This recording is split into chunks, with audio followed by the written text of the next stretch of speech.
When an artist finds their inspiration, many will describe the adrenaline rush they experience as they work tirelessly to convey their creations onto canvas.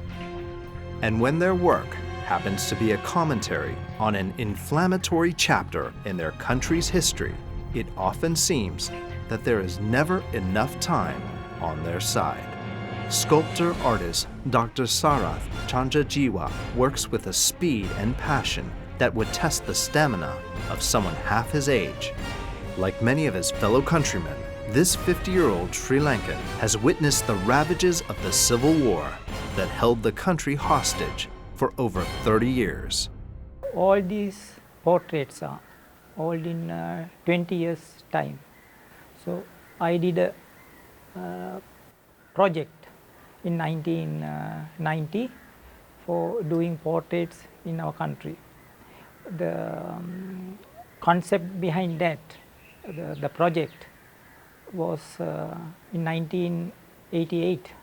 There was insurgents in unrest in Sri Lanka, and I mentioned it's a dark chapter in our history.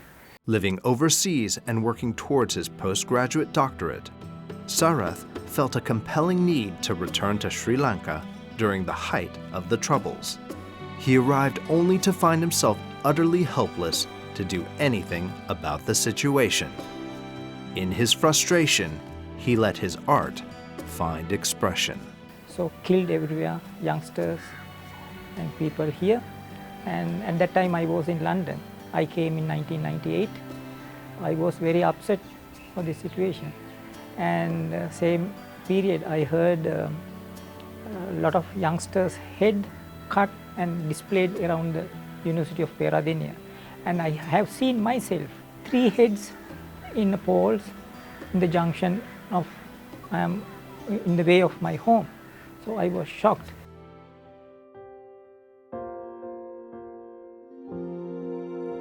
Each bust here represents the portrait of a Sri Lankan who has excelled in their chosen field of expertise. Artists, musicians, politicians, philanthropists, doctors, and scientists are all represented here.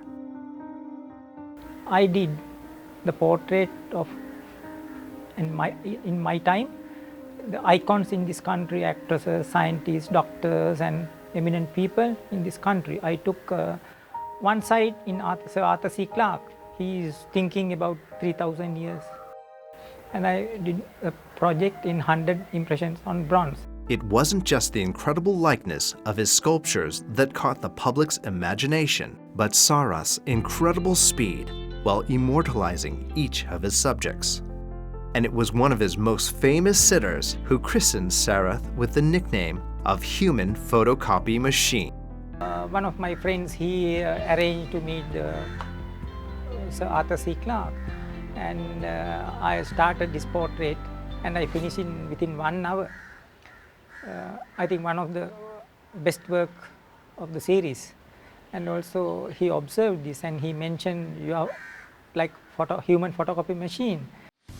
As ever, Sarath is keen to demonstrate his skill for the camera and immediately picks his next subject and pulls the director out from behind the camera.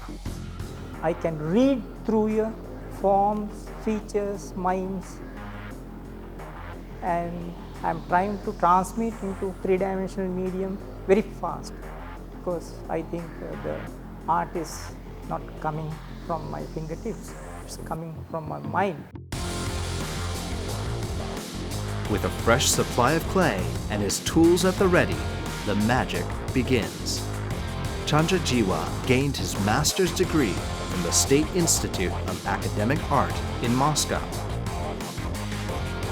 in 1995, and later in 1999, his PhD.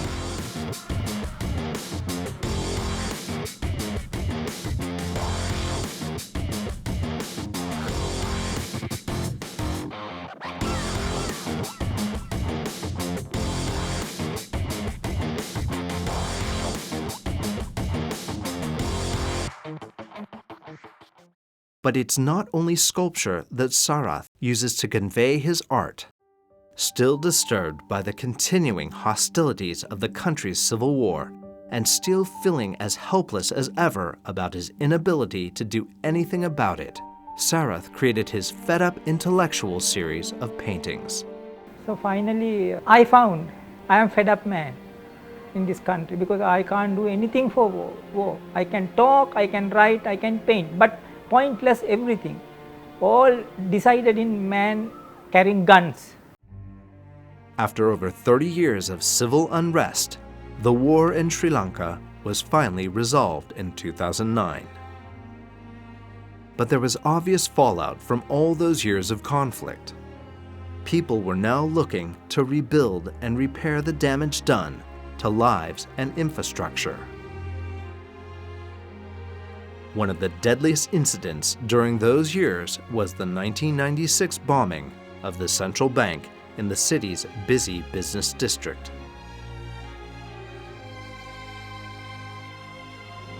It was one of the darkest hours in Sri Lanka's history.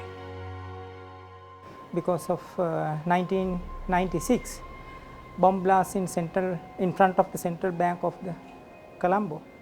So nearly 42 or 40 people killed, innocent people killed in this bomb blast.